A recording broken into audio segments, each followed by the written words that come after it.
ప్రజల ప్రభుత్వాన్ని అంత నొక్కి వక్కాడించి మొన్న సినిమా వాళ్ళు వెళ్ళినప్పుడు మేము ప్రజల తరపున అసలు నిర్ణయం మార్చుకోనని పవన్ కళ్యాణ్ గారు పొగడగానే మార్చుకోవడం అనేది కష్టమే. మార్చుకోవడం అనేది అవ్వదు. వీళ్ళు ఏదో దింపుడు కళ్ళం ఆశ వీళ్ళకి, దానికోసం ప్రయత్నం చేస్తున్నారు. అయినా నాకు తెలియక అడుగుతానండి, అప్పుడైనా ఎవరు ఆ నిర్ణయం తీసుకున్నారో తెలియదు కానీ, సినిమాటోగ్రఫీ మినిస్టర్ తీసుకున్నారా, రేవంత్ రెడ్డి గారి దాకా ఫైల్ వచ్చిందా తెలియదు కానీ, ఆ అడ్డగోలు పెంపుదల ఏంటండి అసలు టిక్కెట్లకి? ఒక టికెట్ 3000, ఒక టికెట్ 1250. అసలు కళ్ళలోంచి నీళ్లు రావట్లా మేడం. అంటే జనాల యొక్క సినిమా చూడాలి అనే ఒక ఇంట్రెస్ట్ని ఇంతలా దోపిడీ చేయడం, ఇది నన్ను అడిగితే నా దృష్టిలో వేధింపు కింద వస్తుంది ఒక రకంగా. ఎందుకంటే ఈ సినిమా గురించి ఆహా ఓహో అని చెప్పి ఓదరగొట్టి 3 సంవత్సరాల నుంచి ఈ రోజు చూద్దాం అనేసరికి ఎంతమంది ఈ టికెట్లు పెంచిన సంగతి తెలియక కొంతమంది థియేటర్ దాకా వెళ్ళి వెనక్కి వెళ్ళిపోయారంట. ఏది సింగిల్ స్క్రీన్ థియేటర్ల దగ్గర. వాళ్ళల్లో అందరూ పెద్ద చదువుకున్న వాళ్ళు అవ్వాలని లేదు కదా. మామూలుగా మొదటి వారం టికెట్ రేటు 200 ఉండటం తెలుసు వాళ్ళకి, డబుల్ రేట్ అనేది తెలుసు.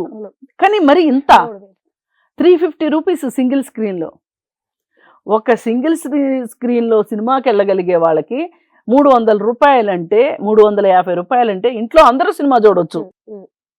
పోనీ అందరూ చూద్దాం అనుకుంటే ఎంత బడ్జెట్ అవుతుంది తడిసి మోపిడయ్యి? ఇది అందుకోసం ఏంటంటే అసలు ఆ రోజు పెంచిందే తప్పు. కానీ ఒక రకంగా సరిదిద్దుకున్నారు. కానీ ఇందులో ఇంకో వర్షన్ ఉంది మేడం. ఇప్పుడు ప్రజలు సామాన్యులకు సినిమా అందుబాటులో ఉండాలని ప్రభుత్వాలు ఈ నిర్ణయం తీసుకుంటున్నప్పుడు ఈ సదరు హీరో ఫ్యాన్స్ రేట్లు పెంచితే తప్పే ఉంది, ఎందుకు తగ్గిస్తున్నారని వాళ్ళ హీరో సినిమా అప్పుడు ఈ గొడవ చేయడం వల్ల ప్రజలు ఫైనల్ గా సినిమా హీరోలు వాళ్ళు పెంచుకున్నారని ఎవరైతే సామాన్యుల పక్షం ఆలోచించారో ఆ ప్రభుత్వాలకు వ్యతిరేకంగానే మారిపోతున్నారు కదా. ఇప్పుడు రేవంత్ రెడ్డి గారు ప్రజల కోసం ఆలోచిస్తున్నారు. ఇప్పుడు ఆలోచించారండి. ఇప్పుడు ఇంత గొడవ అయిన తర్వాత ఇప్పుడు ఈ రేవతి చనిపోలేదు అనుకోండి, సాఫీగా జరిగింది అనుకోండి, రేపు ఈ 3 సినిమాలకు కూడా రేట్లు పెంచేవాళ్ళు కదా, జనాల జేబులకు ఇప్పుడు నిన్న అల్లు అర్జున్ ఫ్యాన్స్ కి జేబుల్లో చిల్లులు పడ్డాయి, రేపు పొద్దున రామ్ చరణ్, ఆ తర్వాత బాలకృష్ణ గారికి, ఆ తర్వాత వెంకటేష్ గారికి. ఏంటిది అంటే మీకు అభిమానులైన పాపానికి మీరు ఏ చెత్త తీసి మా మొహం మీద వేసిన చూసిన దానికి ఇంత రేట్లా? ప్రధానమైన విమర్శ ఇన్ని కోట్లు పెట్టి తీయడం ఎందుకు, అవి వసూలు చేయడం కోసం టెన్షన్ పడి రేట్లు పెంచడం ఎందుకు, ఎంతకన్నా తక్కువ బడ్జెట్ లో సినిమాలు రాలేదా మేడం? అందరూ అనేది అదే కాదమ్మా. మొన్న బెనిఫిట్ షో వల్ల కానీ టికెట్ల రేట్లు పెంచినందువల్ల కానీ వీళ్ళకి వచ్చింది 250 కోట్లు అదనంగా వచ్చినాయి వీళ్ళకి. ఎందుకు రావాలి చెప్పండి? ఏ 4 రోజులు ఆగలేరా?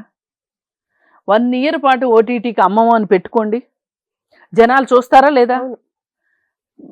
100 రోజులు ఆడతాయి సినిమాలు. ఈ ఓటీటీల వల్లనే ఎప్పుడొచ్చేది కూడా చెప్పేస్తున్నారు కాబట్టి ఓటీటీలు వెంట పడ్డారు. అసలు ఓటీటీకి అమ్మలేదనుకోండి ఏం చేస్తారు చెప్పండి? అంత అర్జెంటుగా అమ్మాల్సిన అవసరం ఏంటి మీకు? బిజినెస్ ఏంటి అంటే పెండటం వేరు, స్ట్రా వేసుకుని తాగటం వేరు.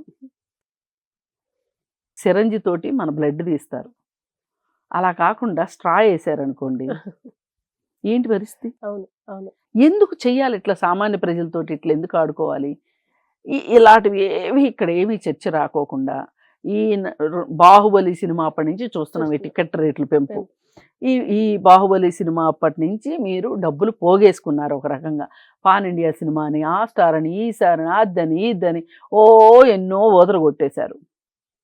మీరు ఏ రోజైనా ఈ 48 మంది మొన్న వెళ్ళారు కదా, ఎప్పుడైనా కూర్చొని మీరు మాట్లాడుకున్నారా?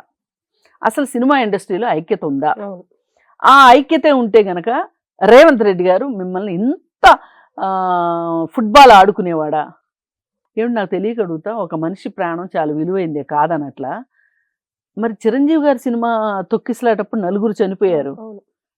ఆయన మీద కేసు కట్టలేదే అప్పుడు? చాలా తొక్కిసలాటల్లో చాలా మంది చనిపోయారు. ఇప్పుడు ప్రజలు అనేది కూడా ఇది ఓకే, కానీ అదంతా ఎందుకు నిశ్శబ్దంగా ఉంది? అక్యూజ్డ్ 11గా ఉన్న అతన్ని అరెస్ట్ చేయాల్సిన అవసరం ఏమొచ్చింది? ఇది ఖచ్చితంగా ప్రభుత్వము మేము చట్టం ముందు అందరూ సమానులు అనే దానికి అల్లు అర్జున్ లాంటి పేరున్న స్టార్ని కూడా అరెస్ట్ చేశామని చెప్పుకోవటానికి చేసిందే కానీ వేరే ఏమీ కాదు. చట్ట ప్రకారం మీరు చేసింది ఏంటి? మరి అలాంటప్పుడు ఇంతకుముందు చట్టం ఏమైపోయింది? ఆ పెట్టిన సెక్షన్స్ ఏంటి? ఎందుకు పెట్టినట్టు అట్లా? అసలు మీ పోలీసులు ఎందుకు బందోబస్తు ఇవ్వలేదు అది చెప్పండి.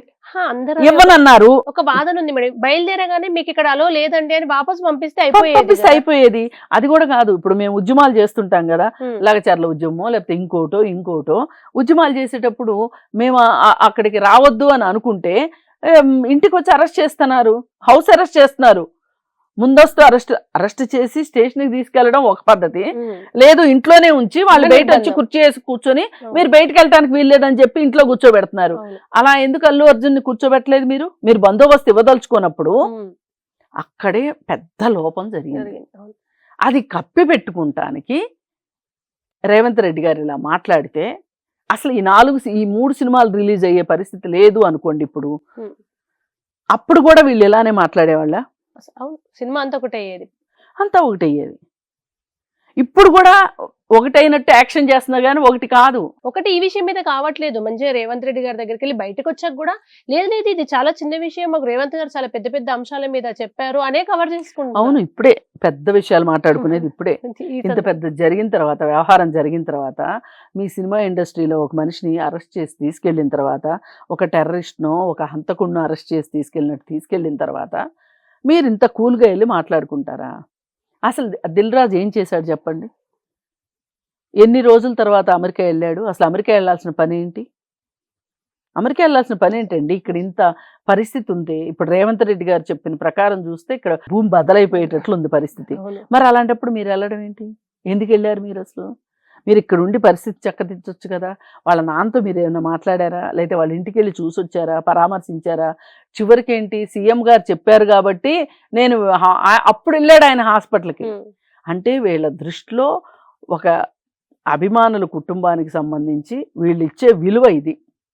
ఇప్పుడు ఇక్కడ నేర్చుకోవాల్సింది ఎవరంటే, అందరికంటే ఎక్కువ ఈ సోకాళ్ళ అభిమానులు అనబడే అభిమానులు తెలుసుకోవాలి ఇక్కడ.